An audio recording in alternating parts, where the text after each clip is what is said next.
ചോദിക്കുന്നുണ്ട്. ഞാനിതെല്ലാം കഴിഞ്ഞ ഒരു പരിധിയിൽ നമുക്ക് സംസാരിക്കാമെന്ന് വിചാരിച്ചു. പക്ഷേ വിത്ത് എവിഡൻസ് ആയിട്ട് ഞാൻ വലിയൊരു ലോങ് വീഡിയോ ആയിട്ട് ഇടാം കേട്ടോ. എന്താ ചുരുക്കി പറഞ്ഞു കഴിഞ്ഞാൽ നമ്മുടെ ഒരു സ്ഥാപനം ഭയങ്കരമായിട്ട് പറ്റിച്ചു. മൈ വേ ബൈ കല്യാണി അഥവാ rocket to moon by Kalyani, അതായത് താഴെ കിടന്ന കല്യാണി ഇപ്പോൾ ചന്ദ്രനിൽ പറന്നുകൊണ്ടിരിക്കുകയാണെന്ന് ചുരുക്കും. അപ്പോൾ വെൽക്കം ടു റിജോസ് യൂസ്. ഇങ്ങനെ ഒരു ലോങ് വീഡിയോ ഒന്നും ഇടണമെന്നൊരു താല്പര്യം ഉണ്ടായിരുന്നില്ല, അതിനുള്ള സമയമില്ല. പക്ഷേ നമ്മളെ കൊണ്ട് ഇതുപോലുള്ള കാര്യങ്ങളൊക്കെ വരുമ്പോൾ റിയാക്ട് ചെയ്യിച്ച് പോവുകയാണ് ഇവർക്ക്. അതുകൊണ്ട് മാത്രം റിയാക്ഷൻ ചെയ്യാനായിട്ട് വന്നതാണ് കേട്ടോ. നമ്മുടെ ടീനേജേഴ്സിൻ്റെ, നമ്മുടെ കുട്ടികളെ, നമ്മുടെ യുവതികളുടെ ഒക്കെ അരക്ഷിതാവസ്ഥയെ മുതലെടുക്കാൻ വേണ്ടി ഇറങ്ങിയിരിക്കുന്ന ഒരു കൂട്ടരാണ് ബ്യൂട്ടി ബ്ലോഗേഴ്സ്. രണ്ടാമത്തെ കൂട്ടരാണ് ജിമ്മ് നടത്തുന്നവർ. അങ്ങനെ ഈ രണ്ട് കൂട്ടരും ജനങ്ങൾക്കുണ്ടാക്കുന്ന അരക്ഷിതാവസ്ഥ വേറെ ആരും ഉണ്ടാക്കുന്നില്ല എന്നുള്ള സത്യം. ആദ്യമേ തന്നെ ഓരോരുത്തരോടും അവർ കൊടുക്കുന്നൊരു മെസ്സേജ് എന്താണെന്ന് അറിയുമോ? നിങ്ങൾ ഫെയർ അല്ല, നിങ്ങൾ സുന്ദരന്മാരും സുന്ദരികളും അല്ല, അതുകൊണ്ട് ഈ ക്രീമൊക്കെ ഉപയോഗിക്കൂ, നിങ്ങൾക്ക് സൗന്ദര്യം വരുമെന്നാണ്. നമ്മുടെ പാവം ആളുകൾ അതൊക്കെ തെറ്റിദ്ധരിച്ച് ശരിക്കും കേട്ടിട്ട് ശരിയാണ്, അവർ പറഞ്ഞ സത്യമാണ്, അവരൊക്കെ എത്ര വെളുത്ത് പാറിയിരിക്കുന്നു, അവർ അല്ലെങ്കിൽ ഈ ജിമ്മന്മാർ പറയുന്ന പോലെ ഞങ്ങളുടെ ബോഡിയൊക്കെ ഭയങ്കര ജിമ്മ് സെറ്റായിരിക്കുകയാണ്, ഇപ്പം ഞങ്ങൾക്ക് ഇതുപോലെ ബോഡി വേണം, ഞങ്ങൾക്ക് ഇതുപോലുള്ള ഫേസ് വേണം, അല്ലെങ്കിൽ ഞങ്ങൾക്ക് ഇതുപോലെ സൗന്ദര്യം വേണം, ഹെയർ ഗ്രോത്ത് പാടില്ല എന്നൊക്കെ പറഞ്ഞിട്ട് അങ്ങ് ആൾക്കാർക്ക് മനസ്സിലതൊന്ന് കുത്തിക്കയറ്റുവാണ്. അപ്പോൾ അതുകൊണ്ടുള്ള ഗുണം എന്താണെന്ന് വെച്ച് കഴിഞ്ഞാൽ ഇവരുടെയൊക്കെ ഗ്രോത്താണ് ഈ ആൾക്കാരിൽ നിന്നുണ്ടാകുന്നത്. അവർക്ക് കിട്ടുന്ന ശമ്പളവും അവർക്ക് കിട്ടുന്ന വരുമാനവും ഒക്കെ അവർ ഇതിനു വേണ്ടി ചിലവഴിക്കാൻ തയ്യാറാവുന്നു എന്നുള്ളതാണ് സത്യം. നമ്മുടെ നാട്ടിൽ യാതൊരു റെഗുലേഷനും ഇല്ലാതെ ചെയ്യാൻ പറ്റുന്ന ഏറ്റവും നല്ല ജോലിയാണ് കണ്ടന്റ് ക്രിയേഷൻ. മറ്റു പല നാടുകളിലും അതിന് റെഗുലേഷൻസ് ഉണ്ട്. അത് റെഗുലേഷനിൽ തെറ്റിച്ച് നമ്മൾ ചെയ്ത് കഴിഞ്ഞാൽ നമ്മൾ ജയിലിൽ പോവുകയും ചെയ്യും. നമ്മുടെ നാട്ടിൽ ഇപ്പോഴത്തെ അവസ്ഥയിൽ യാതൊരു റെഗുലേഷനും ഇല്ലാത്തതുകൊണ്ട് ഏത് വിദ്യാഭ്യാസം ഇല്ലാത്തവരും ഒരു മെഡിക്കലായിട്ടുള്ള ട്രീറ്റ്മെൻറ്റിനെ കുറിച്ച് പറയാം. എത്ര പൊട്ടരാണ് സൈക്കിൾ ചവിട്ടാൻ അറിയാത്തവർ പോലും കാറിൻ്റെ മെക്കാനിക്സും പറഞ്ഞപടി പറയാം, അല്ലെങ്കിൽ വിമാനം ഓടിക്കുന്നതിനെ കുറിച്ച് പറയാം. അങ്ങനെ പല പല കാര്യങ്ങളും നടക്കുന്നൊരു സ്ഥലമാണ് നമ്മുടെ കൊച്ചു കേരളവും നമ്മുടെ രാജ്യവും.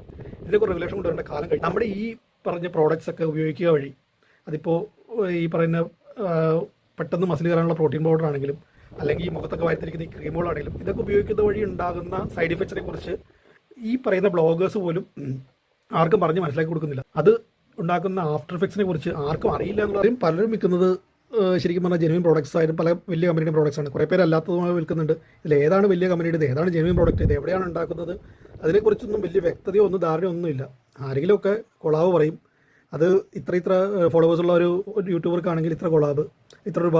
അതിപ്പോൾ ഈ പറയുന്ന മൈ വേ ബൈ കല്യാണിയുടെ കേസിലൊക്കെ വരുമ്പോൾ ഏറ്റവും കുറഞ്ഞ് 35,000 നിന്നാണ് സ്റ്റാർട്ട് ചെയ്യുന്നത്. 30,000 മുതൽ ലക്ഷങ്ങളിലേക്ക് കൊളാബ് പോകും.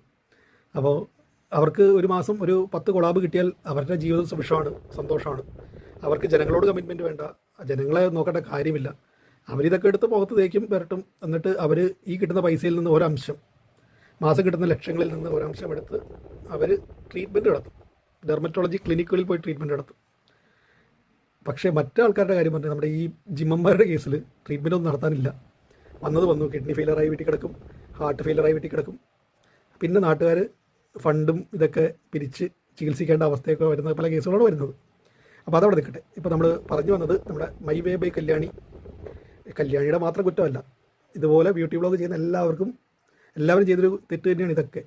പക്ഷേ ഈ പറഞ്ഞ വ്യക്തികളിൽ പലരും പണത്തോട് ഭയങ്കര അത്യാർത്ഥി മൂത്താണ് ഇപ്പോൾ ചെയ്തുകൊണ്ടിരിക്കുന്നത്. പറയാതെ വയ്യ. ഇവരൊക്കെ റിയാക്ഷൻ ചെയ്യുന്നവരൊക്കെ കളിയാക്കുന്ന കണ്ടിട്ടുണ്ട് കഴിഞ്ഞ ദിവസമൊക്കെ, ഞങ്ങളെക്കൊണ്ട് ജീവിക്കുകയാണെന്ന് പറഞ്ഞിട്ട്. ഇവരും ഈ പറയുന്ന ആളുകളും ആരും ഈ പറയുന്ന ഫോളോവേഴ്സിനെയൊക്കെ ഒരു രാത്രി കൊണ്ട് ഉണ്ടാക്കിയതല്ല. ഇതുപോലെ പലതും ചെയ്ത് ഫോളോവേഴ്സിന് ഉണ്ടാക്കിയതാണ്. റിയാക്ഷൻ ചെയ്യുന്നവർക്കും ഫോളോവേഴ്സ് നല്ല രീതിയിലുണ്ട്. അത് ബെസ്റ്റ് റിയാക്ഷൻ വ്ളോഗർക്ക് ഇവരുടെ 50 ഇരട്ടി അല്ലെങ്കിൽ 100 ഇരട്ടി 1000 ഇരട്ടി ഫോളോവേഴ്സുള്ള റിയാക്ഷൻ വ്ളോഗേഴ്സൊക്കെ ഉണ്ട് ഇവിടെ.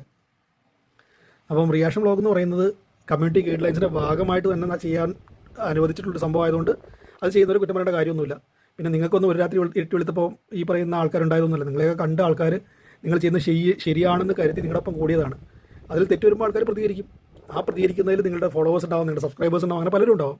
അതിനും തെറ്റ് പറയാൻ പറ്റത്തൊന്നുമില്ല. നിങ്ങളുടെ ഈ കേസിൽ നിങ്ങൾക്ക് തെറ്റ് പറ്റിയിട്ടുണ്ട്. കാരണം ഈ കഴിഞ്ഞ 6-7 ദിവസം കൊണ്ട് നടന്ന സംഭവങ്ങൾ മുഴുവൻ കണ്ടതിൻ്റെ ഭാഗമായിട്ട് പറയാതെ വയ്യ കല്യാണി, നിങ്ങൾക്ക് തെറ്റിയിട്ടുണ്ട്. നിങ്ങളുടെ ഭർത്താവ് ഒരു സർക്കാർ ഉദ്യോഗസ്ഥനാണ്. അയാൾ ഒരിക്കലും ചെയ്യാൻ പാടില്ലാത്തൊരു കാര്യമാണ് അയാൾ ചെയ്തത്. തൻ്റെ പൊസിഷൻ ഏതാണോ അതല്ല എന്ന് തെറ്റിദ്ധരിപ്പിച്ച് പോയി ഭീഷണിപ്പെടുത്തുക. അതൊക്കെ നിങ്ങൾക്ക് തന്നെ നിങ്ങളെ മറ്റേ ക്ലാസ്സിൽ പറഞ്ഞതും അല്ലെങ്കിൽ അവിടെ പറഞ്ഞതായിട്ടുള്ള തെളിവുകളൊക്കെ എല്ലാം അവരുടെ കയ്യിലുണ്ട്. അവരുടെ കയ്യിലൊന്നും ഇല്ലാത്തതില്ല. ഒരു ക്ലിനിക്കുകാർക്ക് എന്തെങ്കിലും മറക്കാനുണ്ടെങ്കിൽ ഉണ്ടല്ലോ, അവരൊരിക്കലും ഒരു കേസിന് പോകില്ല, ഒരു കോംപ്രമൈസിനെ ശ്രമിക്കുകയുള്ളൂ. നിങ്ങളുടെ കേസിൽ അവർ ധൈര്യമായിട്ട് കേസിന് പോകാൻ പറഞ്ഞപ്പോൾ തന്നെ നിങ്ങൾ ചിന്തിക്കണമായിരുന്നു അവർക്കൊന്നും മറക്കാനില്ല. നിങ്ങളുടെ കേസ് നിങ്ങളെ അഫക്റ്റ് ചെയ്യുന്നതിൽ കൂടുതൽ നിങ്ങളുടെ ഭർത്താവിനെ അഫക്റ്റ് ചെയ്യും. കാരണം ഒരു സോഷ്യൽ സർവൻ്റാണ്. ആളുടെ ജോലി ഇൻസ്പെക്ടർ എന്ന പേരുള്ളതുകൊണ്ട് ആൾ പോലീസുകാരനാവില്ല, വെഹിക്കിൾ ഇൻസ്പെക്ടർ ആയിരിക്കും. ആ കേസ് തന്നെ ഇത് ഗവൺമെൻറ്റിലേക്ക് ചെല്ലുമ്പോൾ ഗവൺമെൻറ് ഒരു ചീത്തപ്പേരുണ്ടാവാതിരിക്കാൻ വേണ്ടി അവരപ്പം തന്നെ ചെയ്യുന്നത് സസ്പെൻഡ് ചെയ്യുക എന്നുള്ളതാണ്. വേറെ ഒന്നും അവർ ചെയ്യത്തില്ല. വേറെ അവർ കാരണം അവർക്ക് ഇതിൻ്റെ പുറത്ത് നിങ്ങളുണ്ടാക്കിയ ഒരു വള്ളിയുടെ പുറത്ത് തൂങ്ങി കാണാനൊന്നും സമയമില്ലാത്ത ഒരു അതാണ് ആദ്യത്തെ കേസ്. രണ്ടാമത്തെ കേസ് ഇത് കോടതിയിലേക്ക് ചെല്ലുമ്പോൾ നിങ്ങൾക്ക് വന്നേക്കാവുന്ന വലിയ ഒരു മാനനഷ്ട കേസാണ്. ഈ പറയുന്ന നിലോഫർ എന്ന് പറഞ്ഞ ഡോക്ടർക്ക് നിങ്ങൾക്കെതിരെ ഒരു 5 കോടി രൂപ വരെ മാനനഷ്ടം കൊടുത്ത് 10% അടയ്ക്കാനുള്ള ശേഷിയുണ്ട്. അപ്പം അവർ ആ മാനനഷ്ട കേസ് കൊടുക്കുകയും ആ പൈസ നിങ്ങൾ കോടതി കയറി ഇറങ്ങും. പിന്നെ ക്രിമിനൽ പ്രൊസീഡിങ്സിൻ്റെ ഭാഗമായിട്ട് ഒരു ഹോസ്പിറ്റലിൽ കയറിയാണ് ഈ സംഭവം ചെയ്തത് എന്നുള്ളത് കൊണ്ട് തന്നെ നിങ്ങൾക്കെതിരെ ഒരു കാരണം നമ്മുടെ നാട്ടിലെ ഡോക്ടേഴ്സിനെ സംരക്ഷിക്കാൻ സർക്കാർ ഒരു നിയമം കഴിഞ്ഞ സർക്കാരിൻ്റെ കാലത്ത് ഒരു നിയമം കൊണ്ടുവന്നിട്ടുണ്ടായിരുന്നു. അതിനെക്കുറിച്ചൊക്കെ ബോധവാനായിരിക്കണം ഒരു ഗവൺമെൻറ് ഉദ്യോഗസ്ഥനെങ്കിലും. അതിനെക്കുറിച്ചൊക്കെ ബോധവാനായിരിക്കണം ഒരു ഗവൺമെൻറ്. പിന്നെ അതിൻ്റെ കൂടെ ഈ പറയുന്ന സ്ത്രീകൾക്ക് എതിരായുള്ള കുറ്റകൃത്യത്തിൻ്റെ പുറത്തും ഈ കേസ് വരും. കാരണം നിങ്ങളൊരു സ്ത്രീകളെ ചികിത്സിക്കുന്ന ക്ലിനിക്കിലേക്ക് നിങ്ങളുടെ ഭർത്താവിനെ മെറ്റ ക്ലാസ് വെച്ച് അയച്ചു തന്നെ തെറ്റ്. നിങ്ങൾ മാത്രമല്ല നിങ്ങളുടെ ഭർത്താവും പ്രതിയാവും. അതിലൊരു സംശയവും ഇല്ല. അപ്പോൾ ഈ കേസിൽ നിങ്ങളുടെ കേസിൽ നിങ്ങളോട് എനിക്ക് ചോദിക്കാനുള്ളൊരു ചോദ്യം എല്ലാവരും ചോദിച്ചതാണ്, എങ്കിലും വെറുതെ ചോദിക്കുക ആയിരിക്കും. നിങ്ങൾ എഴുന്നേറ്റ് കണ്ണ് തുറന്ന് വരുന്ന സമയം മുതൽ നടക്കാൻ പോകുന്ന സമയം വരെയുള്ള മുഴുവൻ കാര്യങ്ങളും വ്ലോഗ് എടുത്തിടുമ്പോൾ ഈ ആസ്പത്രിയിൽ പോയ കാര്യം വ്ലോഗ് ആക്കാതിരുന്നത് നിങ്ങൾക്ക് നിങ്ങളുടെ ഫോളോവേഴ്സിനോട് പറയാം എനിക്കിങ്ങനെ ഒരു പ്രശ്നമുണ്ട്, എനിക്ക് ചികിത്സയ്ക്ക് പോകേണ്ട ആവശ്യം വന്നു, ഞാൻ ട്രൈ ചെയ്ത ക്രീമുകളൊന്നും നിങ്ങളുടെ ജെനുവിനിറ്റി അവിടെ പോയി കഴിഞ്ഞു. രണ്ടാമത്തെ നിങ്ങൾ പറയും നിങ്ങളുടെ ഇവിടെ ഒരു കരിമംഗലം ഉണ്ട്. ഇന്നത്തെ അവസ്ഥയിൽ നിങ്ങൾക്ക് ഇതുപോലുള്ള ക്ലിനിക്കിൽ പോയി നിങ്ങൾക്ക് നേടാൻ പറ്റിയില്ലെങ്കിൽ നല്ലൊരു കോസ്മെറ്റിക് പ്ലാസ്റ്റിക് സർജൻ അത്രയും ഭാഗത്തെ അത് മാറ്റിവെക്കാം. ഒരു 3 മാസം അല്ലെങ്കിൽ 2.5 മാസം കൊണ്ടൊക്കെ ആ ഏരിയ മുഴുവൻ പുതിയ തൊലി വെച്ച് കഴിയുമ്പോൾ അപ്പോൾ നിങ്ങൾക്കത് ചെയ്യാൻ കഴിയും. പക്ഷേ ഈ 4 മാസം നിങ്ങൾക്ക് പ്രൊമോഷൻ ചെയ്യാതിരിക്കാൻ കഴിയില്ലാത്തതുകൊണ്ട് മാത്രമാണ് നിങ്ങൾ അതിനൊന്നും പോകാത്തത്. നിങ്ങൾക്ക് പെട്ടെന്ന് വെളുത്ത് നിങ്ങളുടെ ആവശ്യം അതാണ്. നിങ്ങൾ കൊടുക്കുന്ന ക്രീമുകളിൽ സ്റ്റിറോയിഡ് ഉണ്ടെന്ന് നിങ്ങൾക്ക് അറിയാവുന്ന അത് നമ്മുടെ കൊച്ചു പെൺകുട്ടികളിൽ എന്ത് സോഷ്യൽ റെസ്പോൺസിബിലിറ്റിയാണ് നിങ്ങൾക്കുള്ളത്? വിവരവും വിദ്യാഭ്യാസവും ഇല്ലാത്തതിൻ്റെ കുഴപ്പമാണ് ഇതൊക്കെ. നിങ്ങൾക്ക് കിട്ടുന്ന പൈസയ്ക്ക് നിങ്ങൾ അർമാദിച്ച് ജീവിക്കാൻ വേണ്ടി മാത്രം ചെയ്യുന്ന യാതൊരു നിങ്ങൾക്ക് റെസ്പോൺസിബിലിറ്റി ഇല്ലെങ്കിൽ നിങ്ങളുടെ ഹസ്ബൻഡ് റെസ്പോൺസിബിലിറ്റി ഉണ്ടാവണം. അയാൾക്ക് നിങ്ങളെ പറഞ്ഞ് മനസ്സിലാക്കി തരാൻ കഴിയണം. നീ ചെയ്യുന്നതിൽ തെറ്റുണ്ട്, നീ ചെയ്യുന്ന കാര്യങ്ങൾ പലതും ഭാവിയിൽ നമുക്കൊരു പ്രശ്നമായി വരുമെന്ന്. നിങ്ങളൊരു വീഡിയോയിൽ പറയുന്നത് ഞാൻ കണ്ടു, മമ്മൂട്ടി മോഹൻലാലൊക്കെ അഡ്വർടൈസ്മെൻറ്റ് ചെയ്യുന്നില്ലെന്ന്. നിങ്ങൾ ചെയ്ത അഡ്വർടൈസ്മെൻ്റ് അല്ല. മമ്മൂട്ടി മോഹൻലാലും ചെയ്യുന്നതിൽ ക്ലിയർ ആയിട്ട് പറയുന്നുണ്ട് ഇതൊരു അഡ്വർടൈസ്മെൻ്റ് ആണ്. അഡ്വർടൈസ്മെൻറ്റ് ടൈമിലാണ് ചെയ്യുന്നത്. അഡ്വർടൈസ്മെൻറ്റിന് കമ്പനികളിൽ പേ ചെയ്തിട്ടാണ് ചെയ്യുന്നത്. ടിവികൾക്കും ചാനലുകൾക്കും എല്ലാം പേയ്മെൻറ്റ് കൊടുത്തിട്ടാണ് ചെയ്യുന്നത്. എന്നിട്ട് യൂട്യൂബിൽ വരുന്നത് പോലും ആഡ് എന്ന് എഴുതി വെച്ചിട്ടാണ് വരുന്നത്. നിങ്ങളുടേത് കൊളാബറേഷനാണ്. വ്യത്യാസമുണ്ട് അഡ്വർടൈസ്മെൻറ്റും കൊളാബറേഷനും തമ്മിൽ. കൊളാബറേഷനിൽ എന്താണ് കാര്യം എന്നറിയാമോ? നിങ്ങൾ ഉപയോഗിച്ച് നോക്കി ആ പ്രോഡക്റ്റ് നല്ലതാണെന്ന് തിരിച്ചറിഞ്ഞ ശേഷമാണ് നിങ്ങൾ ആളുകൾക്ക് കൊടുക്കുന്നതെന്നാണ്. യാതൊരു സൈഡ് എഫക്ട്സും ഇല്ലാത്തതെന്ന്. നാളെ നിങ്ങളുടെ ഈ കേസിലേക്ക് ചെന്നിട്ട് കോടതിയിൽ ഏത് ക്രീമാണ് നിങ്ങൾ ഉപയോഗിച്ചതെന്നും ഏത് ക്രീമിൻ്റെ ഏത് സ്റ്റിറോയിഡാണ് നിങ്ങൾക്ക് പ്രശ്നമുണ്ടായതെന്നും അപ്പോൾ ആ സമയത്ത് ഈ കേസിൻ്റെ മുഴുവൻ ഡീറ്റെയിൽസും പബ്ലിക്കിന് കിട്ടും. നിങ്ങൾ പറഞ്ഞ ഏതെങ്കിലും ഈ സ്റ്റിറോയിഡുള്ള ക്രീം ഉപയോഗിച്ച് നിങ്ങളുടെ ഫോളോവേഴ്സിൽ ആർക്കെങ്കിലും ഇതിലെന്തെങ്കിലും പറ്റിയിട്ടുണ്ടെങ്കിൽ അവർ കൊണ്ടുപോയി ഒരു കേസ് കൊടുത്താൽ വീടും കുടിയും വരെ വിറ്റാലും നിങ്ങളുടെ പ്രശ്നം തീരില്ല. അത് നിങ്ങൾക്ക് അറിയാൻ പാടില്ലാത്തതുകൊണ്ടാണ്. നിങ്ങളിപ്പോൾ കിട്ടുന്ന കുറച്ച് കാശിൻ്റെ പുറത്ത് ചെയ്തു കൂട്ടുന്ന മണ്ടത്തരങ്ങളുടെ വലിയൊരു പ്രശ്നം നിങ്ങൾ അനുഭവിക്കാൻ പോകുന്നതേ ഉള്ളൂ. പക്ഷേ ഇപ്പോൾ നിങ്ങൾ ചെയ്ത ഏറ്റവും വലിയ മണ്ടത്തരം എന്താണെന്ന് അറിയും? വളരെ ഫേമസ് ആയിട്ടുള്ള, അതും നമ്മുടെ നാട്ടിലെ പ്രീമിയം ആയിട്ടുള്ള ഒരു ക്ലിനിക്കിനെതിരെയാണ് നിങ്ങൾ തിരിഞ്ഞത്. നിങ്ങൾ കരുതി നിങ്ങളുടെ 1.5 മില്യൺ ഫോളോവേഴ്സ് നിങ്ങൾക്കൊരു ക്ലിനിക്കിനെ ഡിഫെയിം ചെയ്യാമെന്ന്. അവരുടെ 15 വർഷത്തെ അധ്വാനമായിരുന്നു ആ ക്ലിനിക്ക്.